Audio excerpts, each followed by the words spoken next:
Learn the most advanced recruiting techniques. Land the most desirable talent. Launch your company towards massive success. This is the Higher Power Radio Show with Rick Girard. So discretion is defined by Merriam Webster as an ability to make responsible decisions. This is a quality that all leaders expect from their people, but as we know, it is not always the case. So how do you interview to uncover discretionary habits? That's the topic of today's show. Today's quote, "A sound discretion is not as much indicated by never making a mistake as never repeating it." And that was our friend Christian Nostel Bovey. I'm Rick Girard, and welcome to the Higher Power Radio Show. We help entrepreneurs and hiring managers avoid costly hiring mistakes by identifying specific problems and providing proven solutions to enable your company to win the right hire. We share insights from top-performing rebel entrepreneurs, disruptors, and industry experts like our guest today, Mr. Joseph Hopkins. He's the founder and senior managing partner of IPRESTIGE Emerge Fund. Joseph is a thought leader in AI, authentication, and security technologies. He leads an innovative emerging technologies firm that serves as a proprietary first mover advantage IP incubation model that concentrates on growth opportunities in digital identity protection, security, and advanced encryption technology. Man, that's a mouthful. That's a mouthful. You do a lot, my friend. All right, prior to Joseph's AI and digital identity security work, he served as key executive management roles in Fortune 500 companies, including Kaiser Permanente, 3M, GSK, Allergen, and KPMG. And I would imagine throughout your career, you've hired like hundreds of people, right? I have indeed, yes. Yeah, and that's what makes you a perfect guest for today's topic. Joseph, welcome to the Higher Power Radio Show today. Well, thanks, Rick. I appreciate you inviting me and looking forward to the show. Yeah, it's going to be fun. All right, so today we're going to discuss why it's important to connect with people while adding value, and then we're going to talk about how to evaluate for good discretion in the hiring process. Sound like a plan? Sounds great. Yeah. All right, so let's get started with connecting with people. So let's talk about why this is important. I mean, I think I'm a big believer that in the hiring process and even when you're working with people, it's a very transactional model, right? So why is it important to connect with people? Well, so one of the businesses that I run is in fact an advisory IP intellectual property evaluation firm. So we work with lots and lots of different clients. So clients will judge you not only on the nature of the work, the kind of work that you do in terms of the quality of it, but they'll also judge you basically on how you read them, how you kind of come in and fit within the culture. It's largely assumed if you're doing an engagement with the client and you've been successful, that usually means you're also fitting within the culture, and that's important. Yeah. Sure. So how do we connect with people? Well, so one of the things I try to encourage my folks to do, and something I've learned over my long career, I won't tell you how long I've been at it, but I've been out there a while, is I try. I won't say as long as I've been in either. I think I got beat you a little bit, Rick, in terms of age. But we look young because we both shave our heads. This is true. I love your hairdo for sure. So my hairdo, my black eye. Yeah. So I encourage people to do a few things, particularly when it comes to connecting with me or even one of my clients. So I think coming in with energy is really important. Mm-hmm. I also think eye contact is super important. I think it's also really important to make sure that you need to have some level of discretion to be able to sort of read people, to understand their cadence, to sort of pick up on what they like and what they don't like. And as unfair as that may sound, you need to be able to do it fairly quickly if you're engaging with the kinds of clients that we are normally doing business with. People will, generally speaking, judge you very, very quickly. And so you need to be able to pick up on these things quickly. Well, and you have to be protective of other people's time. And that's exactly right. So what's your definition then of discretion? Does it fit the kind of... Yeah, I think I think discretion for me is, again, picking up on a cadence of a particular leader or someone whom you may be working with. You need to sort of pick up on the likes and maybe the dislikes, I think, fairly quickly. I think using proper judgment is really important. In my line of business, in terms of consultancy work that we do, advisory work that we're doing, when clients are that have assigned us with really critical, important work, they're expecting that we're going to be able to keep that very private. So I think integrity is really important. You can tell someone that you've got integrity, particularly a stranger that may not know you. They may or may not believe that. But generally speaking, if you're in my line of work, they're going to assume that you've got it, and you'll only have one chance to blow it with them. And that's prove them wrong, right? That's exactly right. Yeah. Well, so this really kind of boils down to listening skills, right? Like developing your listening skills to understand who people are. So let's talk a little bit about that. What else is important besides developing your listening skills? Well, I think it's important to make sure, particularly in my line of work, that you're aware of what the engagement is, that the work that you're involved in, you know when you need to get done, what kind of work it is that you are involved in, how much time it's going to take you to get it done. And you've got to be able to really make sure that you're keeping the client really engaged with that as well. And I think that you need to make sure that you're constantly kind of reaching out to that client to let them know from an overall performance perspective, how things are going. Sure. They're going to be expecting you to ask questions based upon what they've told you in the past. From an expectations perspective. Sure. Yep. But when you're bringing it back to the people that you're putting on site with the clients and that sort of thing, and you're hiring them, what's important for you to be able to kind of make sure that you're gauging the right person for the right client? Yeah. There's some matching that you need to do there, right? Yeah, there is. Well, I can get into some of the things that I do from an overall recruiting perspective. In terms of, I think there's a balancing perspective one needs to do when it comes to just bringing people into my organization. Sure, I do that too, though. Yeah, this mic absolutely loves me. So especially when you're like this with your hands, I do that all the time. I'm like, boom, I just hit myself in the face. Yeah, that's how I got this black eye a couple days ago. So I think for me,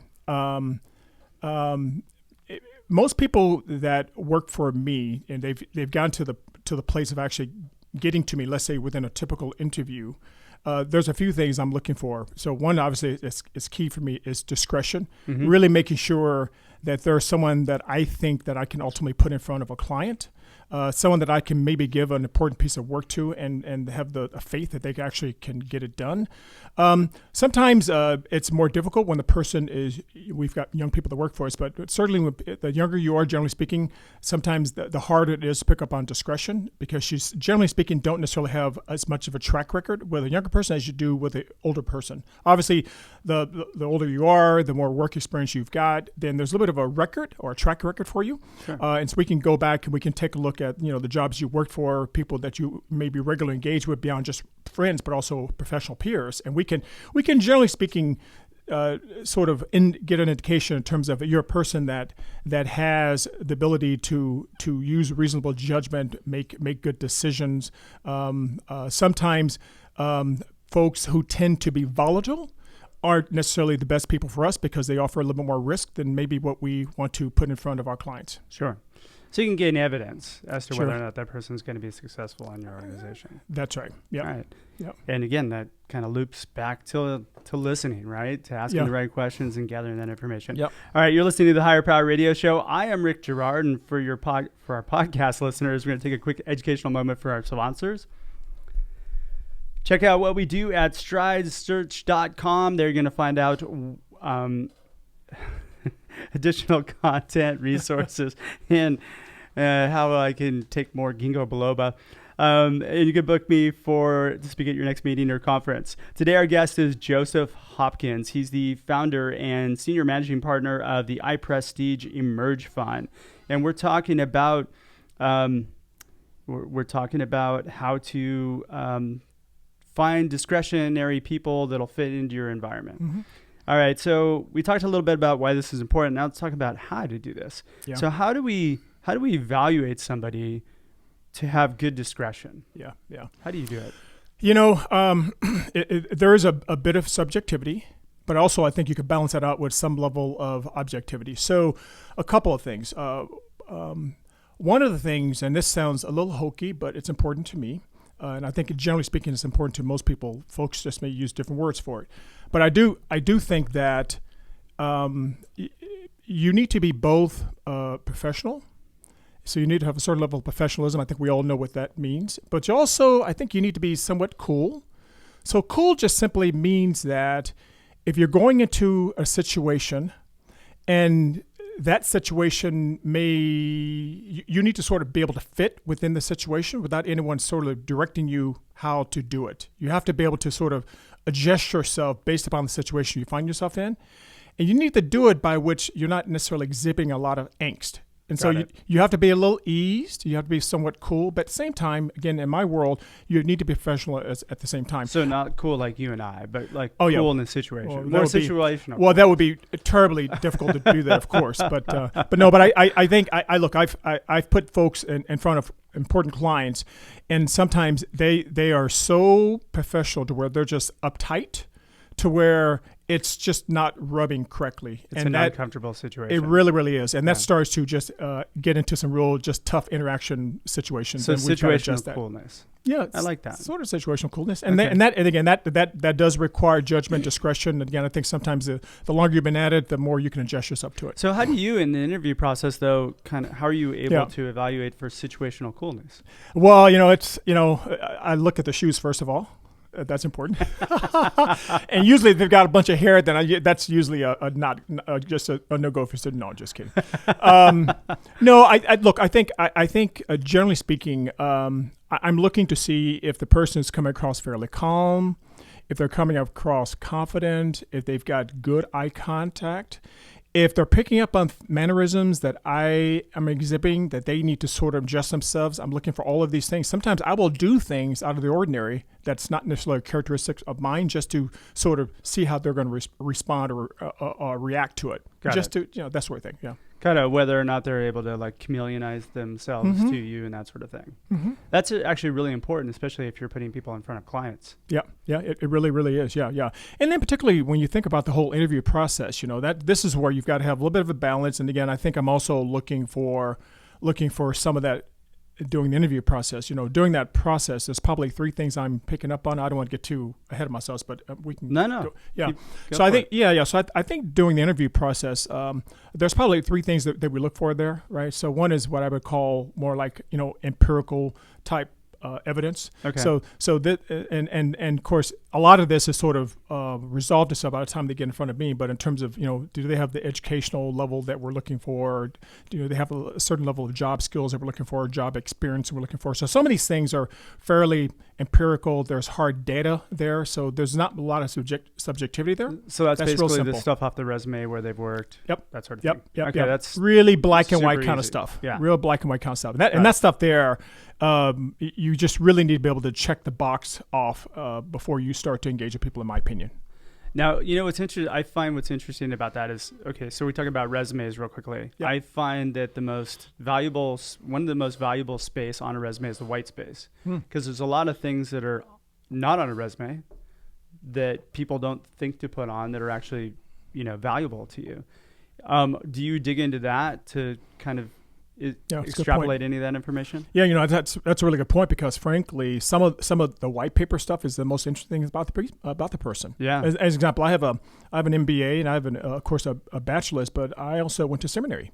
So did you really? I did. I went to Fuller Theological Seminary. That's how I actually got to California. Okay. I was a linguistics major, and I studied 5 languages actually. So you didn't go into the priesthood? Well, it was more of an academic theologian. Okay, got it. But I studied Greek, Sanskrit, Aramaic, a few other languages that kept me fairly esoteric and rather boring to the girls. But what's interesting about the white space, you don't have that on your resume, do you? I do not. But what's interesting about the white space is that you can pick up things about a person that sort of makes them who they are, or pick up really interesting facts about them, or things that drive them from a passion perspective. So I try to ask people questions that aren't actually even on the resume, just to kind of pick up in terms of I'm trying to figure out some things that makes them interesting and appealing and attractive to our company or to myself. And that would probably be your next piece, which would be what? That's right. So my next one would be, in fact, what I would call more. This is more a little bit more subjective, where I'm actually trying to reach out to their colleagues, reach out to their peers. It's really more what I call interpretive. So this is more where you're getting to a little bit more subjective. So it's not so much on the interview, though, right? Well, no, this is doing the interview. Okay. Yeah, this is this is actually during the interview process. During the interview process, but Yeah. that's right. Post my discussion with them, so it would be after the interview. Got Yes, it. that's correct. So what are you looking for in the actual interview itself? Are you looking for these three pieces? Well, I think it's actually more holistic, Got right? it. So one is the actual just prerequisite to make sure they're qualified to sort of do the position that they're looking to do. Two is the whole interpretive, and that is in terms of just reaching out to people that know them, people whom they've may have worked with, Sure. to try to understand how they may have gotten along with the person, to understand some things about them that person may not necessarily tell me, things I necessarily wouldn't certainly find out on a resume. And then, of course, the third one, and you're right, that second piece there is stuff we normally would find out once we start, checking the person out a little bit more. And then, lastly, of course, for me, it's the gut, the actual gut, my gut feel of the person. I try not to make that my sole criteria when I'm talking to someone from an interview perspective, but certainly, I'm a big believer that you need to go with your gut as well. But I think gut is only so good, and what may feel good to me may not necessarily be the most accurate thing, right? So I think you have to balance gut out with the whole interpretive in terms of talking to peers that may know the person, as well as looking at the empirical data. So that I always have that question of, okay, I get trust in your gut, and I'm big on that too. Yeah. But what if your gut is wrong? Well, it has been. Yeah. It has been. I've had gut decisions that I made, and I was like, you know what? And it was wrong because I didn't ask the right questions, or I didn't load up my gut with the right information. Yeah, right? yeah. No, it has been for sure. One of the things that I try to do in terms of sort of providing a little bit of a check and balance to myself is I will literally also reach out to my own network of people to make recommendations for folks for a role that I may be looking to try to fill. So normally folks within my network, they know me. So they sort of know my cadence. They know the kind of person I am. They know what my drive, my passions are. They know how we do our business for the most part. And so normally I'll also ask them to, suggest some folks for me. That in itself, I think, filters a lot for me as well. Referral based. It does. Yeah. That's really important. Hey, look at most people hire through referrals, and those are usually your most successful hires. That's right. Yeah. Yeah. I mean, now where I see it implode sometimes is when, hey, my friend is looking for a job. Can you help him out? That sort of thing. And you hire based on that, but that person's never worked with that person, that sort of thing. Yeah, sure. I've seen that backfire quite a few times. All right, so getting back to how to evaluate. So you're trusting your gut. Anything else that you're really looking at? I know the empirical stuff, which is, so what are you looking for? Education is important to you. Yeah, it is. It is. Yeah. And for some people, that's like a must-have. Are you a must-have person? I don't want to sound There's nothing wrong with that, by the way. Yeah, yes, yeah. I've been accused of folks that I work with or worked with in the past to be fairly draconian when it comes to this topic, but I do. I think education is really important to me. I think some of it is based upon just my own experience itself. I mean, I necessarily didn't grow up in the best neighborhood, but I was able to, go through different levels of schooling. And I think it actually indicates that if you can get yourself a degree, I think it indicates that you have the ability to accomplish something that's important. And I think you finish stuff. Yeah. And by the way, it's not so much necessarily just a college education. I think trade schools are also super important. I think people who have talent, whether it's want to become an electrician or maybe some level of construction work, whatever it may be, right? Yeah. These you have to go to trade school, generally speaking, for some of these things, and so I think just having the ability to being able to show that you actually completed something like a degree and/or a trade school, I think is really important to me, and I think that is an important piece that I look for when it comes to. And for me, I think it's largely around. I'm giving someone a piece of really important work. Can they get it done without making excuses? Can they get it done in a timely fashion without making excuses? Sure. Yeah. Do they have a record of it? Yeah. Yeah. So here, I'm going to give you that other argument, which I'm Yeah, sure sure. you've heard, right? Yeah. What about those people who are the exceptions? What about those people who actually are lifelong learners but did not finish? What about the Bill Gateses of the world and Zuckerberg? Right? And look, first of all, thank goodness for the exceptions. Yeah, right. I'm pretty convinced our world wouldn't be where it is today without them. You think about Steve Jobs, and think about Bill Gates, think about Zuckerberg, all these folks. But keep in mind here, these are very, very unique, oftentimes geniuses in their own right, but they are truly the exception. Yeah. They are less than the 1/10 of 1%ers. So, in my opinion, one should never run their lives based upon the exception. You need to follow the rule. And I tend to be one that will bat by the averages, if you will, and I can't follow the exception. But absolutely right. It's good to look at those folks, certainly admire them for what they do, but should one try to live a life like they have, it's an exceptional life. And I'm not convinced that that's how we should do it, at least from a... Yeah, and really, if you think about it, those exceptions are called entrepreneurs. That's right. And they're probably not looking for a job with you. That's right. Yeah. Yeah, unless they're kind of trying to fund something else or do something else. Yeah. It's a background thing. Yeah. Got it. All right, that's awesome. All right, so what would you say would be 2 or 3 key takeaways that you can give the audience today that they can plug into their business that'll help them to kind of evaluate people in the right way? Yeah, it's a good question. So, one of the things I would encourage folks to do is when you're interviewing people, really try to situate them for success. So I think having a super balanced approach is really important to me. So I think, well, again, those three things I just mentioned, I don't think you should just go necessarily by gut. It's too subjective from a person like you making these judgments about someone that can impact someone's life. So that's one thing. 2, I think you need to be able to also use some interpretive ways of doing it by way of talking to peers, etc. I think some people do that. It's just a good hiring process, a way to do it. Yeah. And then largely you need to, I think there are some things that from a requirements perspective in your mind, if you think this is what the requirements are, you need to just keep yourself honest and hold to them. If education is one of them, if a certain level of job experience is one of them, job skills is one of them, you should stick to those things. So I think that's a balance between the hard data, between interpretive and gut. I think is really important. 2, I think look, it's important that we don't necessarily always take ourselves too serious, and so I think there's this whole cool factor to also being a really good professional. I think you need to have both. I think someone that comes off as too professional will be a little bit of a turnoff for some clients. I have lots of clients we deal with that are more medium, small-sized businesses, and they are looking for people that can fit in, I think, really, really well. And then I think third one is just good discretion.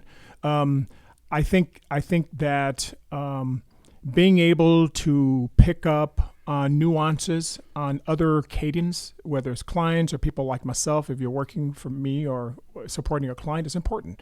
And I think sometimes that's easier the older you get, of course. So sometimes it's more of a trial and error the younger you are, but as you get older in the work environment, using discretion becomes a little bit more easier because you kind of know what you're screwing up on and what you're not screwing up on. Totally. Yeah. And then for our audience, I just want to add one thing because, I see this a lot. Yeah. Hiring on gut happens a lot. Like, hey, you know what? We talked about horses. We have a commonality. We talked about that for half an hour. I liked him. Let's hire him. Not a good idea. But then also hiring entirely based on skills is a bad idea too, because, he told me he has 4 years of this, 7 years of that, and that checked off all my boxes. Yep. So, that other piece of it, those 3 check boxes, I think are key for sure. Totally agree. Yeah. All right. Well, we're just about out of time for today's show, Joseph. Thanks so much for your time investment today, Rick. And I want to welcome you to the Higher Power Radio community. Great. Now, what would be the best way in which members of our audience can reach you, find you, and find out more about you? Yeah, thank you so much. And again, thank you for inviting me. Great show. Oh, thank you. I love the ambience. I always say the worst part of this show is the host. Oh, no, come on. It's good. And again, I love the hairdo, so nice job there. I know, right? Yeah. I got the memo. Yeah, so I'm pretty active on LinkedIn. You can certainly reach me there, Joseph K. Hopkins, or I also have a blog as well, Joseph, this is all one word, josephkhopkins.com, and I'm pretty active on both of those mediums. So and we'll have a link to it in the show notes for sure. Okay, thanks. All right, so I want to thank our listening audience for tuning in this week's episode of Higher Power. Quick thanks to our team, our engineer, Christopher Decker, our producers, Andrea Ballin and Ayla Girard. If you're listening to the podcast, please subscribe, review, and share. Make comments and yell at me and do whatever you'd like to do. After all, this show's about you, and I actually really appreciate it, and we take your comments to heart. You can join the Higher Power radio show or radio community at Higher. That's HIRE, Power, POWER, radio, RADIO.com, or you can drop me an email at rick@stridesearch.com. Tune in next Tuesday. Our guest is going to be David DeFrancis. David is the CEO of IT Proactive. I'm your host, Rick Girard, and you've been listening to the Higher Power Radio Show. Aloha. Thank you for listening to Higher Power Radio. Catch our LinkedIn Live show every Tuesday at noon, or download the podcast on iHeartRadio, iTunes, YouTube, or your favorite podcast platform. We appreciate you joining us on Higher Power Radio with your guide to recruitment success, Rick Girard.